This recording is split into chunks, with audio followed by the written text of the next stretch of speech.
मी अजय पांचा, सहशिक्षक सरकारी माध्यमिक विद्यालय होळसमुद्र।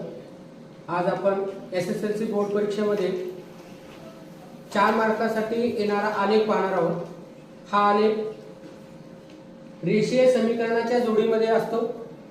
ते समीकरण सोडून आज आपण आलेख काढू। पहिल्यांदा x अधिक y बरोबर 6 हे समीकरण मी 1 नंबर देऊन असं काय सोडवायला सुरुवात करतो।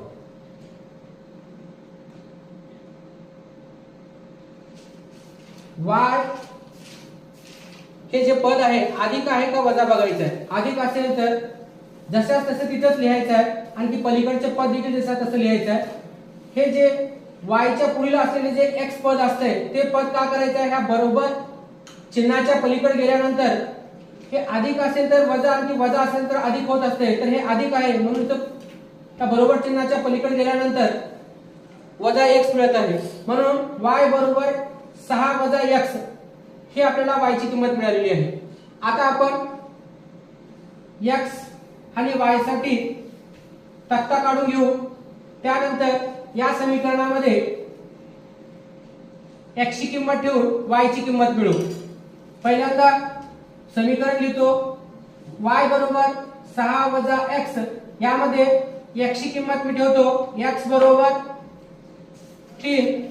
तर बघा y बरोबर 6 वजा हे x ची किंमत आपण घेतलेला आहे 3, म्हणून इथे मी 3 ठेवतो। तर आपल्याला भेटेल y बरोबर 6 वजा 3 म्हणजे 3। जेव्हा आपण x ची किंमत 3 ठेवलंय तेव्हा y ची किंमत आपल्याला 3 भेटायला लागलेली आहे। त्यानंतर आणखी एक किंमत ठेवून बघू, x बरोबर 4 घेतलं तर बघा y बरोबर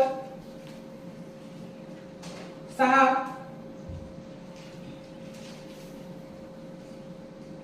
y बरोबर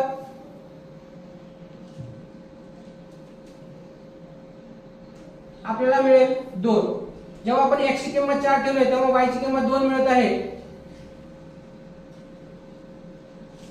हे झालं पहिलं समीकरण। त्यानंतर आपण दुसरं समीकरण सोडू।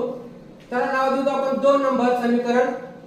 ते आहे 2x y बरोबर 8। बघा y वाला पद हे अधिक आहे का वजा आहे ते पाहायचं आहे। ते अधिक असेल तर तिथल्या तिथं त्याच ठिकाणी y बरोबर लिहून पलीकडचे काय संख्या असेल ती संख्या लिहायची आहे। आणि x हे जे पद आहे त्या बरोबर चिन्हाच्या पलीकडे गेल्यानंतर विरुद्ध चिन्हामध्ये लिहायचं आहे।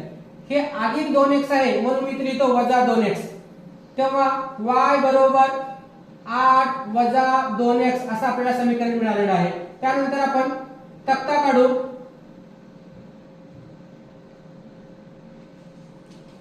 या तक्त्यामध्ये बघा x ची किंमत ठेवून y ची किंमत आपल्याला मिळवलेली यामध्ये भरायची असते। हे जे समीकरण आहे ते समीकरण मी जसे जसे खाली लिहितो y बरोबर 8 वजा 2x। तर x बरोबर मी पहिली किंमत ठेवतो। या ठिकाणी आपण किती किंमत ठेवलं या दोघांचा गुणाकार करून 8 मधून वजा करायचा आहे। तर मी सुरुवातीला इथे मी 3 ठेवतो, x बरोबर 3 म्हणजे y बरोबर 8 वजा 2 गुणिले 3 म्हणजे 8 3 दुगुणे 6। तर आपल्याला मिळेल y बरोबर 8 मधून 6 गेले 2। तर जेव्हा आपण x ची किंमत 3 ठेवलंय तेव्हा y ची किंमत आपल्याला भेटायला लागलेली आहे 2। त्यानंतर आणखी किंमत ठेवतो मी x बरोबर 4। तर y बरोबर 8 वजा 2 गुणिले 4 म्हणजे y बरोबर 8 4 दुगुणी 8 म्हणजे 8 मधून 8 गेले आपल्याला मिळेल 0। जेव्हा x ची किंमत 4 ठेवले तेव्हा y ची किंमत आपल्याला 0 मिळत आहे। तर आपल्याला आपल्या समोर 2 तक्ते मिळालेले आहेत। तर या तक्त्यांचा वापर करून आता आपण आलेख काढू। आलेख काढतेवेळी उभं आणि आडवं असे 2 अक्ष काढायचे असतात। या आडव्या अक्षाला x अक्ष असे म्हणतात, उभ्या रेषेला y अक्ष असे म्हणतात। आणि इथं जर आपण 0 घेतलं तर प्रत्येक हे जी उभी रेषा आहे त्याला आपण एक एक अंक दिले तर अशा प्रकारची काय म्हणजे माहिती आहे आपल्याला संख्या मिळतात आणि याच x अक्षाच्या डाव्या बाजूला वजा संख्या लिहायची असतात. 1 2 3 इकडे वजा 1, हे वजा 2, त्यानंतर आहे वजा 3, तसेच वर हे 1, हे 2, हे 3, हे 4 आणि खालच्या ह्या y अक्षाच्या खालच्या बाजूला वजा संख्या घ्यायची असतात.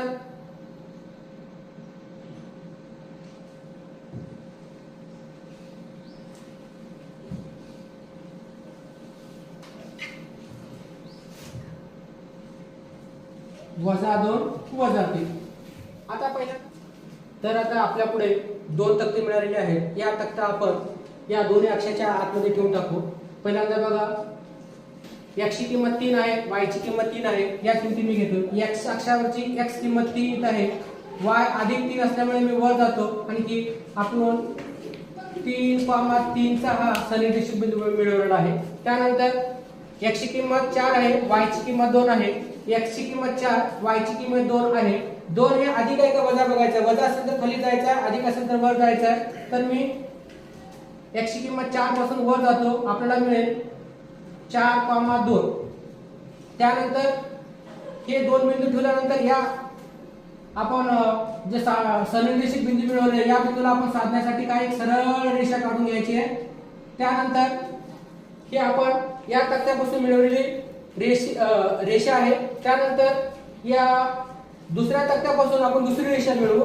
यामध्ये x ची किंमत आहे 3 आणि y ची किंमत आहे 2. x ची किंमत 3 इथं आहे, y ही किंमत 2 अधिक 2 असल्यामुळे मी वर जातो. तर 3 पासून 2 पर्यंत म्हणजे इथं 3,2. त्यानंतर आहे बघा, x ची किंमत 4, y ची किंमत 0 आहे. 4 असल्यामुळे इथं 0 म्हणलं तर तिथंच थांबतो मी. तर आपल्याला मिळणार आहे 4,0. हे सनिर्देशित बिंदू ठेवल्यानंतर असे दोन काय आपल्या पुढे बिंदू मिळतात. तर या बिंदूला हे साधून मी एक सरळ रेषा काढतो आता. तर सरळ रेषा काढल्यानंतर आपल्याला काय म्हणजे माहिती आहे का, या ठिकाणी काय म्हणजे दोन्ही रेषा भेटत आहेत. म्हणजे इथून सरळ बघितलं तर x बरोबर म्हणजे x अक्षाला सरळ कुठं आहे 2 वर आहे, आणखी y अक्षाला सरळ किती वर आहे 4 वर आहे, म्हणजे y बरोबर 4. अशा प्रकारे x ची किंमत 2 आणखी y ची किंमत 4 मिळालेली आहे. धन्यवाद.